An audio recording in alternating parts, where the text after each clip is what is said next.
After 4 years of fighting in World War I, millions had lost their lives and the world was forever changed. Hi, I'm Rebecca Brayton and welcome to WatchMojo.com, and today we'll be taking a look at the aftermath of the First World War.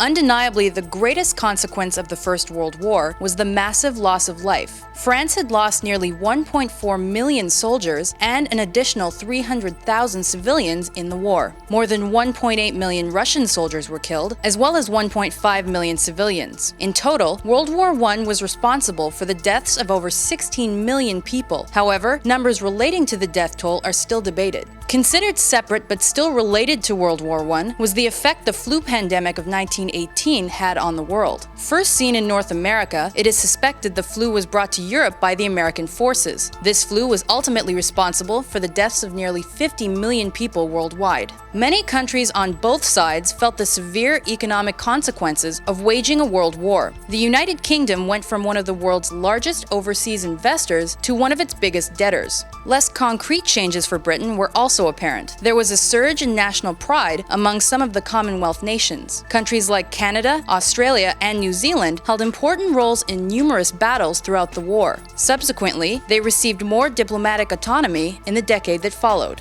Returning home from the battlefields, soldiers across the world were greeted with a shifting social landscape. Women had filled the gap in jobs left by the men serving in the war. Motivated to help their country, many women worked distributing coal or making ammunition, and also provided a large amount of voluntary work. These new roles helped to change the social status and working lives of women even after World War I had ended. Political lines were redrawn in the aftermath of the war. Once powerful German, Russian, Ottoman, and Austro-Hungarian empires were dissolved, with the latter two ceasing to exist altogether. Large parts of the former empires were now split up into new countries like Finland, Turkey, and Czechoslovakia. Most importantly for the future of Europe and the world was what was happening in Germany. A parliamentary system called the Weimar Republic replaced the imperial form of government in 1919. However, the new government was riddled with issues. They were forced to deal with hyperinflation, hostility from other countries, and political extremists within their own country. Many in Germany were still resentful over the Treaty of Versailles, which had forced the country to accept sole responsibility in causing the First World War.